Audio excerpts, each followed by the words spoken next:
NEET কেলেঙ্কারি আন্দোলনরত ছাত্রছাত্রীদের ওপর পুলিশি বলপ্রয়োগ এবং ন্যায় বিচারের দাবিতে উদয়পুরে বিক্ষোভ মিছিল ও প্রতিবাদ কর্মসূচি পালন করেছে কংগ্রেস। এদিন দলীয় নেতা কর্মীদের পাশাপাশি বহু সমর্থক মিছিলে অংশ নেন।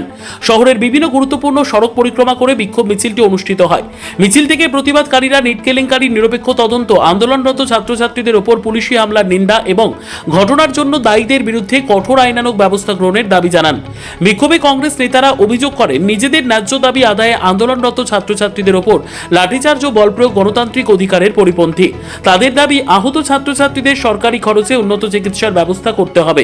পাশাপাশি আন্দোলন ঘিরে যেসব মৃত্যুর অভিযোগ উঠেছে সেই সব ঘটনার নিরপেক্ষ তদন্ত করে ক্ষতিগ্রস্ত পরিবারগুলিকে উপযুক্ত ক্ষতিপূরণ ও সহায়তা দিতে হবে। প্রতিবাদকারীদের বক্তব্য, শিক্ষার্থীদের কণ্ঠরোধ না করে তাদের দাবি গুরুত্বের সঙ্গে বিবেচনা করা এবং শিক্ষা ব্যবস্থার প্রতি সাধারণ মানুষের আস্থা ফিরিয়ে আনতে সরকারকে কার্যকর পদক্ষেপ নিতে হবে।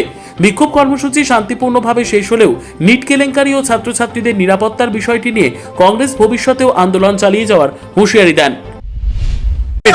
আপনারা জানেন যে ছাত্র আন্দোলনের উপর পুলিশের বর্বরোচিত হামলা হয়েছে।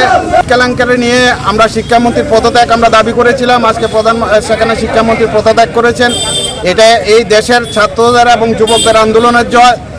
আমরা আজকে মিছিল থেকে সেখানে দাবি করছি যে এই যে শিক্ষক সেখানে ছাত্রদের উপর বর্বরোচিত যে হামলা হয়েছে, সেখানে শান্তিপূর্ণ আন্দোলনের উপর তার প্রতিবাদে প্রধানমন্ত্রীকে দেশের ছাত্র যুব সমাজের কাছে সেখানে প্রকাশ্যে ক্ষমা প্রদর্শন করতে হবে এবং যে সমস্ত ছাত্রদের উপর আক্রমণ হয়েছে, পুলিশ এবং প্রশাসন যারা আক্রমণ করেছে তাদের বিরুদ্ধে সেখানে আইনি ব্যবস্থা গ্রহণ করতে হবে এবং যে সমস্ত ছাত্রের মৃত্যু হয়েছে এই নিট কেলেঙ্কারি নিয়ে সেই পরিবারকে সেখানে ক্ষতিপূরণ প্রদান করতে হবে। এই দাবিতে সেখানে আমাদের আজকে সেখানে মিছিল চলছে।